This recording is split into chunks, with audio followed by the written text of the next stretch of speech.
بسم الله الرحمن الرحيم. الحمد لله رب العالمين، والصلاة والسلام على سيدنا محمد وعلى آله وصحبه أجمعين. بابته كمان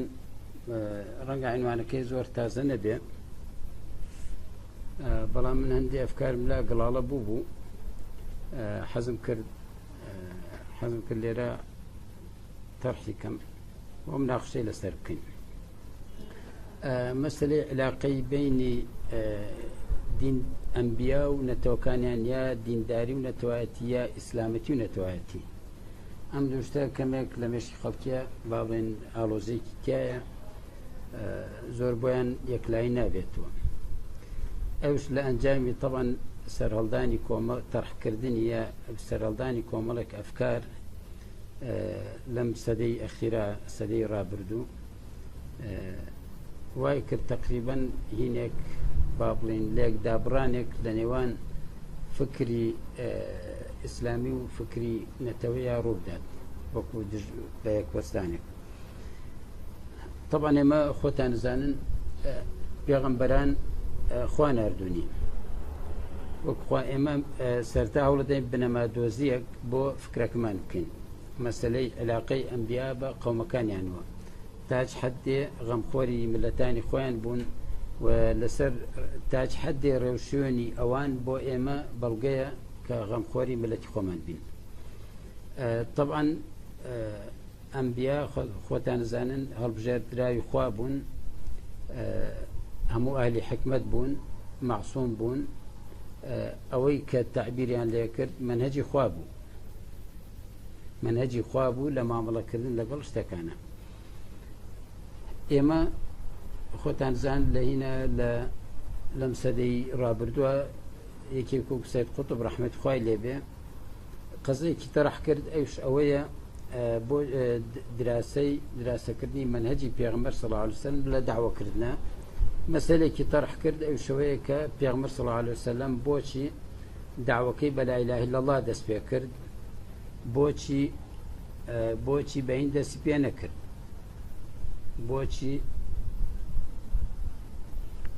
بۆچی بە داوایەکی قەومی دەست پێ نەکرد، بۆ بە بانکردنی عەرەب، بۆ تەوحیدی عەرەب یا خستنی عەرەب دەستی پێ نەکرد، بۆ ڕزگارکردنی عەرەب لە دەستی شام و ڕۆم وانە،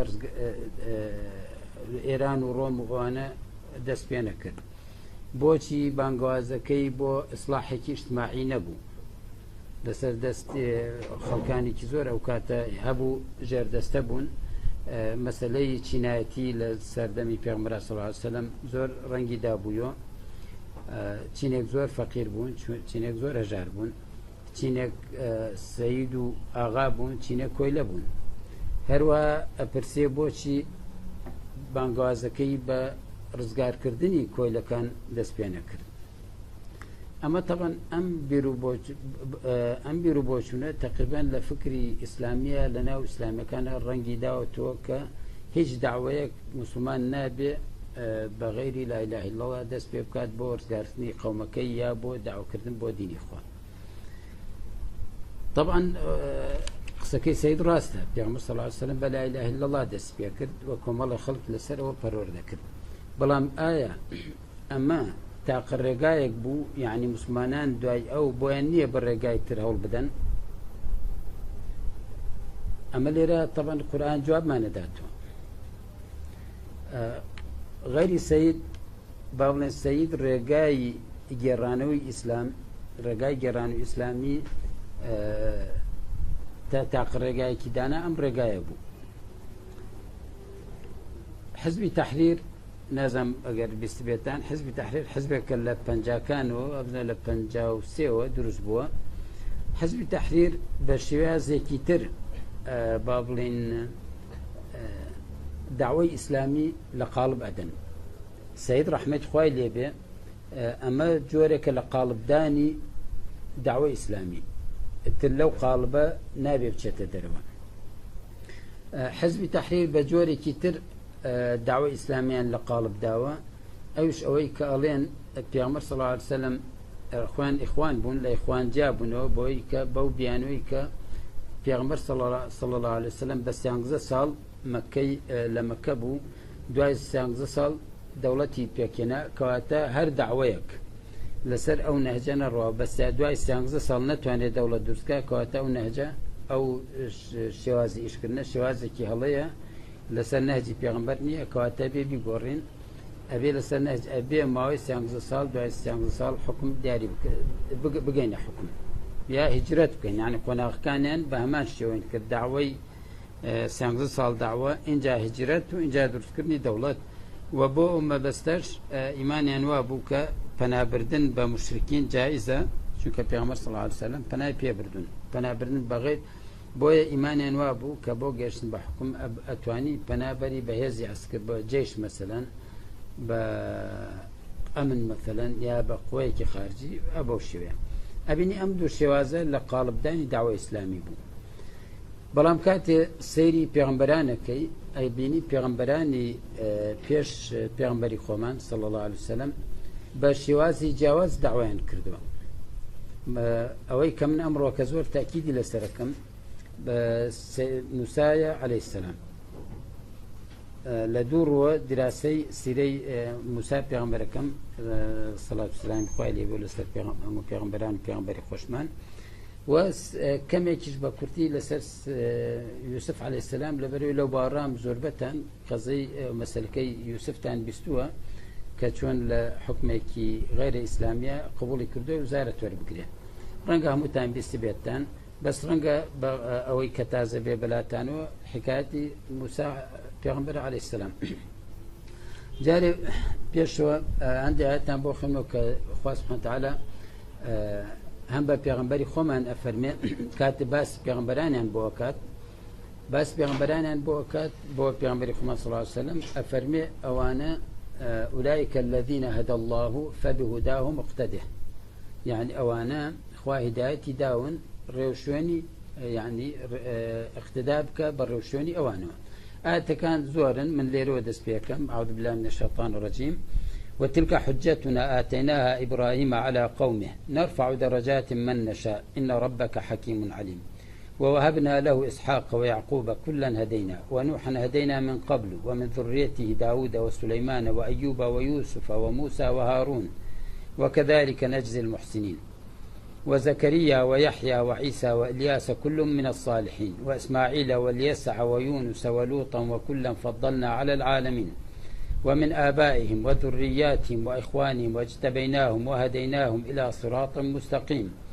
ذلك هدى الله يهدي به من يشاء من عباده ولو أشركوا لحبط عنهم ما كانوا يعملون أولئك الذين آتيناهم الكتاب والحكم والنبوة فإن يكفر بها هؤلاء فقد وكلنا بها قوما ليسوا بها بكافرين لرأيتك أما جبوا ذاك وبيغمبرنا هم أهل حكمته هم بيغمبر بنو هم أهل علم بن أهل كتاب خاوني حكمه يعني معصوم بن أفرم فن يكفر بها هؤلاء ما بس تويقر قريش ومانا بار بيانكن بم الربازة خلق كتر بار بيهن أولئك الذين هدى الله فبهداه مقتده قل لا أسألكم عليه أجرا إن هو إلا ذكرى للعالمين أم آية ما بس ما أم دو آية آخر ما بس بك يعني أمانة أهل حكمة بن يعني إيشا كان هم حكمة بوا وإيشا كان هيك سربخوا نبوة لأخوان نبوة بلكو خاص سبحانه وتعالى موافق بوا لسر إشكانيا أهل هداية من خوا رايلة إشكانيا نبوة بوا فرمي أولئك الذين آتيناهم الكتاب والحكم والنبوة والنبوة إن جاء فرمي أولئك الذين هدى الله أو بيغمبرنا وانا خوا هداية داون ري راس بين شان داون بيغمبر فرمي فبهداه مقتده اقتداء بالريوشوني أوان بك كواتا أما أمريكا ببيغمبر كريوشوني بيغمبران كولا شوني ترى فرمي قد كان لكم أسوة حسنة في إبراهيم والذين معه طبعا دعاء تكملة تكيتايا تكملة كلا لدعاء أما جي بيدين بو قناغي دوامي باس كمان أجر فريا كوتين هلا همان سورة ممتحنة لآية الشاشة فرمي لقد كان لكم فيهم أسوة حسنة لمن كان يرجو الله واليوم الآخر ايوه يعني قدوەیەکی باشتان هەیە لە پێغەمبەران دوایان بکەن کەواتە پێغەمبەران نەهجی پێغەمبەران بۆ ئێمە تەحبیرە لە نەهجی خوا ئللا مەگەر شتانێک کە خوا خۆی گۆڕی بێتی بۆ علەما ئەڵێن شەرع من قبلنا شەرع لنا إلا بۆی کە ئەگەر شتێکی خاص هات ئەوانەی کە شەرعی خۆمان باسی نەکردووە اعتبار بۆ شەرعی پێش خۆمان دانێ ولا ئوسلوبی داوا لە منهەجی داوا منهەجی پێغەمبەران چونکە پێغەمبەری خوا بوون خوا ناردوونی خوا ڕێنمایی کردوون منهەجی پێغەمبەران بۆ ئێمە ڕێنماییە ئەبینی هەر پێغەمبەر و هاتووە بۆ قەومەکەی کێشەیەکیە بووە ئەو پێغەمبەرە لە کێشەی قەومەکەی غافڵ نەبووە یعنی ئیکتفای نەکردو بۆی بە قەومەکەی بڵێ باوەڕ بڵێن لا إله إلا الله ئاماژەی بە کێشە کۆمەڵایەتی یا سیاسی یا اقتصادیەکان نەدابێ ئەبینی لوط مەسەلەن عەلەیهی سەلام ئاماژە بە کێشەیەکی ئەخلاقیەدا یان لەگەڵ بانگەوازەکە بۆ خواپەرستی بانگەوازیەکە بۆ لە نەهێشتنی کێشەیەکی ئەخلاقی کە هەموو ئەزانن مەسەلەی نێربازی بووە شوعایب عەلەیهی سەلام بانگەشەیەک لەگەڵ بانگەشەی بۆ یەکتاپەرستی بانگەشەیەکە بۆ نێشتنی بۆ کێشەی حەلکردنی کێشەیەکی اقتصادی و نێشتنی فروفێڵ لە مامەڵە و تجارەت و لە ترازوبازیە لە شتکێشانە وأوفوا الكيل والميزان مثل بلوط أفرمي أتأتون الذكران من العالمين وهكذا يعني أجر سيري بكير بيغمبرك بجوري بيوز بأخي بكيشي كومالجاكي كويداوا أوي كزور جرينجا كيش منهجي موسى عليه السلام طبعا لما سلي موسى من جاران بير ليه كردو بوشي بني إسرائيل أوندا مندوب موسى لسبون أزيتي موسى عنده موسى زور زحمتي كيشال قال أنا لا يكون راسي وكو لا يكون راسي لا يكون لا ربونه لان جايب دراسة يعني بوم دركوت مسألة كويك بني إسرائيل موسى عليه السلام بريد شوازي كي ترد لنا وبني إسرائيل دس بيكر جواز لو بيغنبري خومن بويا أصحابي بيغنبري خومن جواز ولا أصحابي أنبياء تر لبري بيغنبري خومن بو أسلوبه دس بيكر أما نك لبري معناه بيك منهجي موسى غلط بو ومنهج بيغنبري خومن راس بو هر منهجك الراسته بلام هر يكو بو ظروف وملابسات بو يعني هر يكو وايجابي كردو بو شويه دعوه بكات اوي حكمت پیغمبران ليو بور هر کس هر شتو لكاتي خويا ولا شنو خويا باس بكرد ابيني موسى عليه السلام كاتي كيت خو سبحانه وتعالى اين يردوايك لدست كسيك بوا هر لا مالي فرعون پرورده بوا بلام هميشه غمي قومك خوي بوا غمي بني اسرائيل بوا كاتيك شرك لبيني دو كساروا دايكيك لقبطيكان يكيك لبني اسرائيلي موسى عليه السلام پشتی خزمەکەی بني اسرائيل كاغريت لانجامي او طبعا امر قبض بو درسيت وراكا بو مدين لويش نينيت واقرت ولا قرانوا او وحي بويت وحي خو امري بيكا كبشي بولاي فرعون اتي بولاي فرعون لوي دواي كبانجي كابو يكتا برستي وبار هنا بخوا داوي تشي ليكات داوي ليكا كبني اسرائيل نشوسينتو يعني الدوهم إيشي لدواي بانكرني فرعون بو خوا برستي رزقار كرني بني إسرائيل اللوز المستمي كليان أكرا خاص سبحانه وتعالى باسي بني إسرائيل كباسي كتشون خاص سبحانه وتعالى باسي أنا يذبح أبناءهم ويستحيي نساءهم لشنو كذا فيذبح أبناءكم ويستحيي نساءكم وفي ذلك بلاء من ربكم عظيم وإذ أنجيناكم من آل فرعون يسومونكم سوء العذاب يذبحون أبناءكم ويستحيون نساءكم موسى عليه السلام أو يعني تاريخ باس ما بناك موسى بيش أوي كإيشي كربي بورزقار كرني قومك إلى دستي ظالمي كوكو فرعون دستي كربي الدعوة بانقواس لنا قومك هر أمر شوايليكات كالدعايا كرزقاري أنا كالبني لفرعون قومك توشي ديان كشي أكن لشونك دارك بينن داوي برسني دارك كان دواي كبجان يلي بو ملاقاتي خوابوي برنامج خوان بو بينت اوي دواي سامري اكونو ديسان دسكنا جورك برستن خلاصه لهر شتك داوي بينيني خوا كان داوي يعني هێشتا يعني ئەگەر سیرەی موسا بخوێنیتەوە سیرەی مێژووی بەنی ئیسرائیل بخوێنیتەوە لەگەڵ موسا عەلەیهی سەلام بۆ دەرەکەوێ بەنی ئیسرائیل هێشتا کاتێک کە موسا ئیش ئەکا بۆ دەربازکردنیان بۆ ڕزگارکردنیان بەنی ئیسرائیل هێشتا باوەڕیان دامەزراو نییە ئیمانیان بە خوا نەهێناوە ئەگەر ئیمانیشیان هێنابێ ئیمانێکی زۆر ڕووکەشی بووە تەسلیم بوون نەبووە بە ئەمری خوا تەسلیم بوون نەبووە بە پێغەمبەری خوا ئەمە بۆمان دەرەخات کە ئەگەر هەر بانخوازێک یا پێغەمبەرێک یا هەر کەسێک بێت ببینێ قەومەکەی خۆی لەژێر ستەم و چەوسانەوە و با بڵێن ناڕەحەتیایە ئایا بۆی هەیە ئیش بکات بۆ ڕزگارکردنیان بەتەکید یعنی لەم ئاەتەوە ئەومان بۆ دەرەکەوێت کە مسلمان کە بانخوازان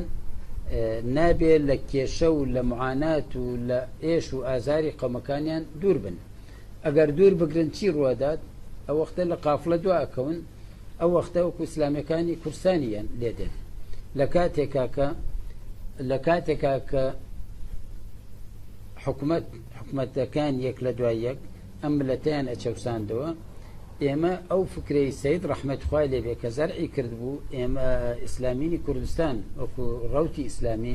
متفەکر بە متەئەسر بە ڕەوتی ئیخوان المسلمین و لەو سەردەمەشە ڕەوتی ئیخوان المسلمین متەئەسر بە کەوتبووە ژێر کاریگەری ئەفکارەکان سەید قوتب و ڕەحمەت خوای لێبێ طبعا ئەمانەی کە من ئەیڵێم لە نرخی سەید کەم ناکاتەوە ئەوەی من ئەیڵێم وەکو سەلەفیە مەدخەلەکان نییە لە شێوازی تاعنەی ئەوان نییە بۆ سەید ڕەحمەت خوای لێبێ لەو ڕوانگەیە کە سەید بەشەرێک بووە کەسێکی شۆڕژگێر بووە کەسێکی مفەکرێکی گەورە بووە پێشتر لە ناو دیندار نەبووە متەدەین نەبووە لە ناو با بڵێن حزبە غەیر ئیسلامیەکانە بووە دوایی کاتۆتە ناو ئیخوان المسلمینەوە کۆمەڵێ گەنجی پاک و دیندار و ڕەوشت بەرز و ئەوانەی بینیوە یعنی زۆر معجب بووە بە ئیسلام لە دڵیا لە فکریا وەکو میسالیات وەری گرتووە بۆیە هەندێک ئەفکار تەرحەکات لە ئەنجامی ئینفعالی خۆی و کەوتنە ژێر ئەو کاریگەریە زۆرەوە هەندێک ئەفکار تەرحەکات کە ئەفکاری میسالین زۆرێکی لەگەڵ یعنی با بڵێن ئەگەر هینی بکەی بیخێتە ژێر تەرازوی شەرعەوە زۆرێکی لە ژێر تەرازوی شەرعە با بڵێن مخالفە جێ نابێت یەک لەوانە مەسەلەن مەقالەیەکی تیا فەرمێ خذوا الإسلام جملة أو اتركوه جملة ئیسلام یا هەمووی وەربگرە یا هەمووی واز لێ بێنە لەناو خۆشمانەوە یان کابراەک نوێژ ناکەڵێ ڕۆژۆ کرد ڕۆژ بۆ ئەگرە مادام نوێژ ناکە مەسەلەن مادام ئیشێ ناکە ئەتر هیچ یعنی ئیسلام یابێ هەر هەمووی وەربگری بەجارێ یان ئەبێ هیچ وەرنەگری بەینەما ئەمە لەگەڵ ئاەتی قورئانە مخالفە خوا سبحانه وتعالى فەرمێ وآخرون خلطوا عملا صالحا وآخر سيئا فأولئك عسى الله أن يتوب عليهم اینجا قاعدەیەکی فقهیە ما لا يترك جله لا يترك كله ما لا يترك كله لا يترك جله ئەگەر شتێک هەر هەمووی دەست نەکەوێ یا نەتوانی هەمووی ئەنجام بی نابێت واز لە هەر هەمووی بێنی کەسێک اینجا خوا پێغەمبەر فەرمێ ما نهيتكم عنه فانتهوا وما أمرتكم به فأتوا منه ما استطعتم يعني ئەوەی کە یا ئەبێ هەمووی بکەیت و یا هیچی نەکەی معنای وایە مادام نوێژ ناکەی مەشروبش بخۆرەوە زیناش بکە ئەمەش وانییە معنای ئەو نییە ئەگەر کەسێک مادام بەس نوێژ ناکە بەڵام ئەخلاقی جوانە یارمەتی خەڵکی دات مەشروب ناخواتەوە لەبەر تەمەڵی نوێژ ناکە مەسەلەن بەڵام مەشروب ناخواتەوە زینا ناکە تعدا لە خەڵکی ناکە زوڵم ناکە ئەمە بێ بڵێ ئەمە هیچ فەرقی نییە لەوەی کە زیناکە و فاحشاکە و زوڵمەکانەکە پیغمبر فرمي خياركم في الجاهلية خياركم في الإسلام إذا تفقهوا يعني معناه إنسان بوهي لنا فهمي إنساني باش به خياركم في الجاهلية يعني باشترين تان للجاهلية مقصد مليرا من لو روانقيو أم فكري سيد مناقشة كم لقل ريزم بوي لقل أو بري خوشوستين بوي لقل أو بري بابلين شانازيم يا إعجاب بعظمة سيد رحمة خوالي به بۆی کە ئەهلی عەزیمە بوو ئەهلی عەزائیم بوو ئەو شتانی وتوێتی لە بابی عەزیمەوە وتوێتی بەڵام ئەوەی کە ئەو وتوێتی یعنی لە توانای هەموو خەڵکیان نییە ئاستێکی زۆر بەرزە تەنانەت بانخوازانیش تەحملی ناکەن ئێوەزان خوا سبحانه وتعالى باسی پێغەمبەرانەکەمان لە یەک ئاستا باس ناکە 5 کەسیان پێیانە فەرمێ ئولو العەزم من الرسل ئولو العەزم من الرسل یەک لەوانە موسى عەلەیه السلام چونکە هەموو دەردێ سەریە بەسەرادێ بەسەر قەومەکە یەکێک لەوانە نوح عەلەیه السلام کە ئەو هەموو ناڕەحەتیە چێژێ 950 ساڵ داواکە یەکێ لەوانە ئیبراهیم عەلەیه السلام ئەم هەموو ئەخرێتە ناو ئاگەر دوای چێتە مسر لێ تووشی معاناتە بێت دوای خوا ئەمری پێکا کوڕی خۆی سەربڕە سەری ئەبڕێت ئەو ئەمرە جێبەجێەکە دوای ژن مناڵەکەی دوورە خاتەوە ئەیان با لە چۆڵوان ئەمانە هەمووی یعنی لە ئەهلی عەزیمەوە کرێ لە هەموو کەسێکونە بۆیە ئەمانە ئەهلی عەزم عەزیمەن لە پێغەمبەران سید ڕەحمەتی خوای لێبێ لە ئەهلی عەزیمە بوو بەڵام ئەوەی ئەو تەرحیە کرد بۆ عامەی مجتەمع ناشێت بۆ عامەی خەڵکی ناشێت بۆ هەموو کەسێ ناتوانێت پێڵێ بەڵام ئەمە داوای زڕەوتی ئیسلامی ئەم ئەفکارانەی تەعمیم کردبوو و گشتگیر کردبوو بەسەر هەموو مسلمانانە لەبەرەوە وامان لێ هاتبوو یعنی هەڵوێستمان باڵێ ئەم مەسئلەی کۆمەڵی مەسائلی تری لە پاڵ ئەوە تەڕح کرد وەکو مەسئلەی جاهلیەتی مجتەمع و وەکو مفاسەلە و دوورگرتن لە کۆمەڵگە و دوورگرتنی شعوری و کۆمەڵێشتی تر کامانە لە دوایە دەرهاوشتەی خراپی هەبوو لەسەر ئیسلامیەکان لەسەر ئەوانەی سەر بەڕەوتی ئیسلامی بوون جالەمەی موسى عەلەیه السلام بۆمان دەرەکەوێت کە وەکوتم خوا سبحانه وتعالى باسیوانەکە کامو ئەهلی حکمەتن و بەبێت پێغەمبەر فەرمێ لەسەر ڕێشوێنی ئەوان بڕوە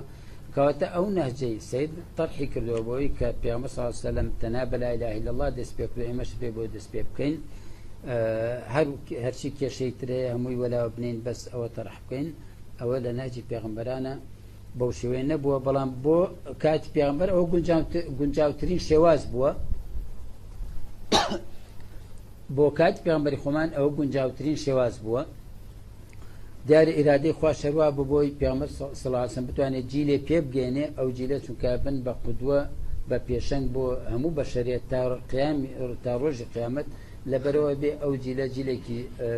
یعنی ئاست بەرز بن جیلێکی تایبەت بن جیلێک من بشێن بۆ قودوە بۆیە یعنی ئەتباعی پێغەمبەر صلی الله علیه وسلم لە ئەتباعی هەموو پێغەمبەران بە حەواریەکانی عیسا شووە لە هەر هەمویان بەرزتر بوون حەواریەکانی عیسا داوای خواردنیان لە عیسا کرد خواردنیان بۆ بێنێتە خۆ ئەمانە حەواریەکان بوون یعنی با بڵێن ئەوانی کە زۆر نزیک بوون هل يستطيع ربك أن ينزل علينا مائدة من السماء خواکە دەتوانێت پەروەردگارت نەشنە پەروەردگارمان پەروەردگار دەتوانێت خوانێکمان لە ئاسمان و بۆ بێنێتە خوارەوە بێنمە یەکێک بەکر ڕزای خوا لێ بێ کاتێ پێڵێن محەممەد ئەڵێ ئەم شەو چوومەتە قودس و هاتوومەتەوە ئەفەرمێ وای تووە وتیان بەڵێ گەر وای فەرموو بێ ڕاست دەکات من باوەڕی پێکەم پێغەمبەر من باوەڕم بەشتی لەوە گەورەترێ پێغەمبەرە فەرمێ من لە ئاسمانە وەحیم بۆ دێ من باوەڕی پێکەم ئەم تەسلیمە لەکوێ ئەم تەسلیم بوونە لەکوێ ئەوەی ئەو داواکاری حەواریین لەکوێ کە ئەبوو بەکر حەواری پێغەمبەر بوو ئەوانش حەواری عیسا بوون مەقسەدم یعنی ئەم نەهجە ئەم ئوسلوبەی پێغەمبەر گرتێ بەر صلی الله علیه وسلم ئەمە بۆ کاتی پێغەمبەر صلی الله علیه وسلم گونجاوترین ناج ئەوە بوو بەڵام بۆ کاتی حەزرەتی موسى علیه السلام ئەویان گونجاوترین ڕێباز بوو نەهج بوو دیارە موسى علیه السلام لەو کاتێک کە هات نەی ئەتوانی بە ئەو شێوازەی کە پێغەمبەری خۆمان داوای کرد داوا دەست پێ بکە بەڵکو یەکەم جار ئەبێ قەومەکەی ڕزگار بکات چونکە ئەو پێغەمبەرێ بوو بۆ بەنی ئیسرائیل ئەبێ جارێ پێشەموو شتێک قەومەکەی خۆی ڕزگار بکات لە ژێستەم و چەوسان و شتانە چونکە قەومێکی چەوساوە جارێک کێشەکەیان پێش ئەوەی کێشەی دین بێ کێشەی ئینسانیە کێشەی ئینسانی ئەچەوسێنرێنەوە مناڵیان سەرە بڕێ ژنیان با بڵێن بە خزمەتکار و کەنیزەکە ئەگیرێ پیاویان ئەکوژرێت کەواتە پێشەموشتێ بێ جارێ ڕزگار بکرێن لەژێر لەو ستەموینە دوای ئەوە باسی دین و تەوحید و شتانیان بۆ بکرێ چونکە وەکو هەر سەید خۆیە فەرمێ البطون الجاي على تفكر في السماء ورگە برسیەکان ناتوان بیر لە ئاسمان بکەنەوە یعنی ئینسان کە برسی بوو لەو لەحزەیە تۆ ناتوانی باسی دینداری بۆ بکەیت ئینسان شەوی امتحانێتی پۆلی 6 معقول نییە تۆ بچی تەفسیری قورئانی بۆ بکەیت مەقسەدم یعنی ئەولەویات یعنی پاراستنی ئەولەویاتەکان بە نسبەت پێغەمبەرانەوە شتێکی زۆر ڕەچاوکراو بووە وەکوتمەوە تا شعیب بە قەومەکەیڵێ خیانەت مەکەن لە کێشان و پیوانە با بڵین لوت بە قەومەکەیڵێ شتی بێ ئەخلاقی مەکەن لە ئەبینی لە داوای لوتا زیاتر ئەمە بەدیەکەی تاکو بانگواز بۆ یەکتاپەرستی زیاتر ناهیکردن لەم ڕۆژدا بینی کەواتەمە ینی سیرەی موسا عەلەیهی سەلام ئەوەمان بۆ دەرخا کە موسا یەکەم جار هات هەنگاوی یەکەمیەوە بۆ قەومەکەی خۆی لەژێر دەستی سەمرزار بکە ئەمە مەفروضە ئەمە بێتە مەشخەڵێک بۆ بڕواداران بۆ شوێنکەوتوانی ڕەوتی ئیسلامی کە لە ئاست یعنی خۆیان لە ئاستی کێشەکانی کۆمەلگیان بێدەنگ نەکەن ئەتر چی کێشەی سیاسی بێ یا کێشەی ئابووری بێ یا کێشەی ئەخلاقی بێ یا کێشەی اجتماعی بێت هەر شتێک ئەلەو بابەتە ئەمە خاڵی گرنگ بەنسبەت سیرەی موسا و عەلەیهی سەلام بەنسبەت سیرەی یوسف پێغەمبەرە سەڵات و سەلامی خوای لێبێ لە پێغەمبەری خۆمان و لەو پێغەمبەران سیرەی یوسف دوو جەمبەی هەیە یعنی دوو ڕووی هەیە ڕوویەکیان ڕازی ئەبێ ڕژێمێکی غەیرە ئیسلامی ڕزگار بکە لە قات و قڕی جەمبەیەکیشیان ئەوەیە کە خزمەت بە ملەتێک بکە کە هێشتا باوەڕیان بەخوا نییە یان لە ڕووی اقتصادیەوە خزمەتیان پێکە ئەمە لە تەفکیری ئێمە لە بیرکردنەوەی ئێمە ئەمڕۆکە هەمووی باڵەدانین ئیسلامیەک بێوە خزمەت بە ملەتەکەی بکات بەو ملەتە با بڵێن متەدەین نەبن ڕەنگە بەلای کەسێ هەندێک کەسەوە بە زووترین بە چۆن من خزمەتی کەسانی بکەم نوێژ ناکەن یا ئەمڕۆکە مەسەن خەڵکێکی لێ قەوما و لە غەیری موسڵمانان با بڵێن یەزیدیانە مەسەلەن لیان قەوماوە بەلایەوە ڕەنگە نەنگی بێ یا بەلایەوە ناشەرعی بێت تۆ چۆن یعنی خزمەتی یەزیدی بکەین ئەی مەگەر خوا خۆی نافەرمێ وإن أحد من المشركين استجارك فأجره حتى يسمع كلام الله يعني أجر كسيكي مشرك بناي بو هناي بناي بدا تا جولا قصي خواب قري أما معناه أونية أجر خلقك لي قوما أما بتشين بدم يوا بتشين بدم لي قوما وكيوا بو أوي ديني لا خوش يسكني بوي فرصتك ما ندسك يعني دلي بكريتو برابر مان بوي قصلا يعني قول كلام خواب بقريت أم آياتك وأفرميت مقصدي شيء كدال دي بدا طبعا كتو دال دا شاكت لقلاكر أو دليا كريتو برانبرد خوشي أوي دليا كاتو بود أو وقتا قلاقي قسكان يشتبه قسكان مصداقية يبي كاريكاري لسر يبي كواتا يعني أمش لأنجامي أو تفكير بابلين أو تفكيري كلنا وروت إسلامية أبو بدر لما يرى بردوها ئەمە وای کردووە کە ئیسلامیەکان زۆر بەدەم زۆر بە حەماسەتەوە بەتەنگ لێ قەوماوی ملەتانی ترەوە نەچن یا هەوڵ نەدەن خزمەتیان بکەن یان ئیغاسەیان بکەن بەینما ئەبینی مەسیحیەت لە هەر شوێنێکە ئەزمەیەک ڕوئەدا هەندێک جار خۆیان دروستیەکەن بۆ ئەوەی یەکسەر ڕێکخراوەکانیان بگەێنە ئەو شوێنە خزمەتی خەڵکی بکەن ئەگەر کەسیشیان پێ نەکرێت بە مەسیحی على الأقل نظریان بەرامبەریان ئەگۆڕێت تەقەبولیان ئەکەن ئەو حاجزە نەفسیە بەرامبەریان نامێنێت ئەم هەنگاوانە هەنگاوێکی تر ئەمڕۆنە ڕۆژێکی تر ئێمە هەندێک جار لە ئەنجامی کورتبینی خۆمانەوە ئەمانەوێت شتەکان فەوری دەرەنجامەکەی بەدەستبێنین يعني شتێکی یەکسەر ئەو شتێک باتێن هەندێک جار تۆ ئیشێک ئەەکەی دوای چەندین ساڵ دێتە بەر هەروەکو ڕۆ کوشتی وە ڕۆکی وایە بە هەفتەیە بەرەگرێت هیوا هەیە بە وەرزێک هیوایە بە ساڵێک هیوایە بە دوای چەندین ساڵ ئەنجا دێتە بەر ئیشی ئینسانیش ئاوایە خاصەن ئیشی خەیری یا ئیشکردن بۆ کۆمەڵگەکەت تۆ ئەمڕۆکە ئیشەکەی مەسەلەن ئەمڕۆکە قەزێک ڕوبەڕووی کوردستان بۆ تۆ هەندێک بیرەکاتەوە ئەڵێ کاکە ئەو بەر ڕایەکی لا إله إلا الله ئەم بەر هەموو ڕایەک ئاڵاکانی هیچی ئیسلامی نییە چۆن من لەژێر ئاڵایەکی وا بەرامبەر ئەو ئاڵایە شەڕ بکەم تۆ هەندێک جار خۆشەت نییە بۆ ئەم قۆناغی خۆت ئیش بکەیت تۆ ئەبێ بۆ جیلی داهاتوو ئیش بکەیت ئێمە ئەمڕۆکە نەختێ مووقفمان با بڵێن حەریجە مووقفمان کەمێک لاوازە لە کۆمەلگا لەبەروی پێمان ئەڵێن ئێوە بە درێژایی کێشەی نەتەوەی کورد هەڵۆستێکتان نەبووە ئەو پەڕی ئەگەر هین بڵێن بەڵێ بزوتنەوەی ئیسلامی لە شتەکانە دروست بوو ئەو شتێکی هەڵگر بەرامبەر بە باس بۆ ڕزگار بۆ بەرگریکردن لە کوردستان لە کورد ئەگەر ئەوەشمان نەبوایە تەبەن وەختە هەڵۆستمان زیاتر لاوازە بوو هەندێک جار شەرت نییە تۆ بۆ ئەو مەرحەلەی خۆت ئیش بکەی بۆ ئەو جیلێک هەندێک جار بۆ حەقی جیلەکانی ترە تۆ ئەدایەکەی جیلی داهاتوو یەت لێتە پرسێتەوە مەسن بۆچی لە ڕۆژێکیاوە هەڵۆست نەبووە مەقسەدم یانی هەندێک جار نابێ ئاوا بیر بکەیتەوە کە بێ شتەکە فەوری بێتە دەستە اینجا ئیشی بۆ بکەیت ئێمە وەکوتم لە سیرەی یوسف عەلەیهی سەلام یوسف هەم ئامادە بووە ڕژێمێکی غەیرە ئیسلامی لە کێشە ڕزگار بکات و هەم ئامادە بووە خزمەت بە ملەتێ بکە ملەتێ ڕزگار بکات لە نەبوونی کە ملەتەکە هێشتا داوای پێنەگەێنراوە دوای ئەوە داوای یوسف دەست پێکات تەمەن ئەو مسلسلە ئێرانیە کە باسی یوسفەکە شتی زیادە و هینی زۆری تیا لە خۆیانەوە هینیا کردەوە وات نیشانە دەن کە پاشاکە بڕوادارە و خەڵکەکە بنە بڕوادار و هینە بن شتەکە لە خەیاڵی خۆیانەوە نووسەر لە خەیاڵی خۆی شتی زۆری بۆ ئیزافە کردووە ئەمە ئەسڵی ئەسڵی شتەکەوەیە کە یوسف عەلەیهی سەلام ئامادەیە یعنی لە ڕژێمێکە کە ئیسلامی نییە ببێ بە وەزیر و پەیمانی هاتێک کە باری ئابووری بۆ بپارێزێت لە ئەزمەی ئابووری ڕزگاری بکات لە تەنگژە ئابووریەکە ڕزگار دەری بێنێت و ملەتەکەش و خزمەت بە ملەتەکە بکات و ملەت ئەتر دوایەوە فعلەن داوەتەکەی لە ناو خەڵکیە جێی خۆی ئەگرێتەوە بەڵێ طبیعی دوای ئەم هەنگاوە داوەتەکەی جێگەی خۆی ئەگرێتەوە ئێمە ئیسلامی نیش ئەگەر باتایە لەسەر ئەو نەهجە بڕۆشتینایە لە کاتێکا کە ملەتمان کاتێک کە ئەوترا کێشەی کورد کێشەیەکی نەتەوایەتیە نە کێشەیەکی قەومی نە کێشەیەکی دینی ئەم قسەیە لە ڕواڵەتە تەبەن نیوەی ڕاستە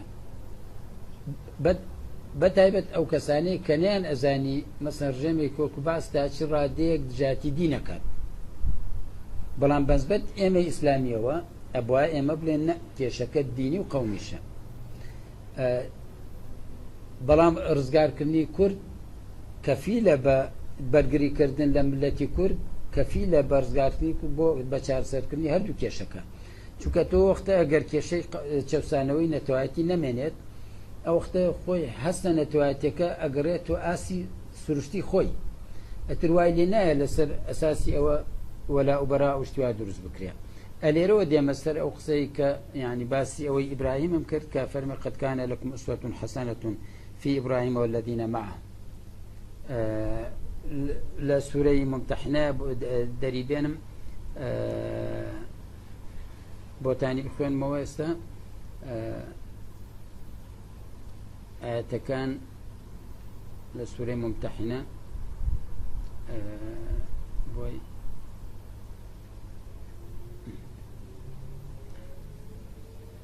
أفرمت قد كانت لكم أسوة حسنة في إبراهيم والذين معه إذ قالوا لقومهم إنا براء منكم ومما تعبدون من دون الله كفرنا بكم وبدا بيننا وبينكم العداوة والبغضاء أبدا حتى تؤمنوا بالله وحده إلا قول إبراهيم لأبيه لأستغفرن لك وما أملك لك من الله من شيء ربنا عليك توكلنا وإليك أنبنا وإليك المصير ربنا لا تجعلنا فتنة للذين كفروا واغفر لنا ربنا إنك أنت العزيز الحكيم لقد كان لكم فيهم أسوة حسنة لمن كان يرجو الله واليوم الآخر ومن يتولى فإن الله هو الغني الحميد. أما طبعا أما لو مرحلة دوما ديت دواي كملتكي خورزقاركي كشي تري نامينيت وكو موسى عليه السلام رزقاري أكيلا چوسانوا رزقاري أكيلا بكويلا كردن أو وقت بانجي كيبو إسلام أو وقت أهلو السيلي ورقري أما بيش أوي كارزقاري بكي لو وزعي قوت لنا أقري بوي بيت الله كيشك من أمروكا من لسد أساسي قومية من ستمم لي أكريت أما يواي كردو يعني أم نبوني هلو يسكاتي خوي لا مسألة نتوا أو وقت بري قرتبو ئەمڕۆکەش ئیسلامین هەندێک جار وایان لێدێ لە قەومیەکان زیاتر قەومی ئەبن ئەمیشیان پڕی گرتووە یعنی نە هەڵوێستی ئەو کاتە ڕاست بوو نە هەڵوێستی ئێستا ڕاستە هەڵوێستی ڕاست ئەوەیە کە لە کاتی خۆیان لەو کاتە لە کاتێک کە ملەتەکە ستەمی لێکرێ هەڵ بۆ ڕزگاربوونی بدەیت دوای ڕزگاربوونی ئەم جارە بانگیەکەیتەوە بۆ ئیسلام نەوکۆکو یا کاتێک کە ڕوبەڕووی کێشەیەک ئەبێتەوە لە ڕووی لەو کاتە بەدەمیەوە بچی حەسەن بەنا ڕەحمەت خوای لێبێ لە مەدرسە ئیخوانە نەهجێکی هەبوو ماڵ ئەسەف ینی ڕەوتی ئیخوان لە وڵاتانی تراوە بەتایبەت لە کوردستانی خۆمانە نەیان توانی ئەو نەهجە بخوێندنەوە ئەوش ئەوەیە کە لە پەیڕەوی ئەوە خزمەتکردنی ئەی فەرموو مصر ئەوەلەن یەکەم شت مصر جاتۆ گەل لەسەر نەهجی ئەو بڕۆی خۆت ئەبێ بڵێ کوردستان یەکەم شت ئەو مەقسەدی ئەوە نەبوو کە منیش لێرەوە بڵێم مصر ئەوەلەن کابراایەک لە تورکیا بڵێ مصر ئەوەلەن ئەگەر لە ڕۆحی بانگوازەکەی تێگەیشتبی تۆش ئەبێ تێبگەی کەم مەقسەدی ئەوەیە ئینسان یەکەم شت بەرپرسە بەرامبەر ملەتی خۆی وەکخوا بە پێغمبەر فەرمێ وأنذر عشيرتك الأقربين لەوان و دەست پێکە معقول نەبوو پێغمبەری خۆمان صلی الله عليه وسلم واز لە قورێش بێنێت واز لە خزم و کەسوکاری خۆی بێنێ بچێت لە شوێنێک ترەوە بانگواز بکات ئەمانە کۆمەڵێ با بڵێن تێبینی و یا تێڕوانین بوو بۆ مەسئلەی پەیوەندی نێوان نەتەوایەتی و ئیسلامەتی یا دینداری و نەتەوایەتی ئەیوام وایە پێکا بێتم ئەوەی ڕاست بێ لە خواوەیە واوەشی هەڵە بێ لە نەفسی خۆم و لە شەیطانەوەیە ئەتر بوارجێڵم بۆ مناقشەی ئێوە ئەگەر پرسیارە شتێکتانە بێ وصلى الله على سيدنا محمد وعلى آله وصحبه أجمعين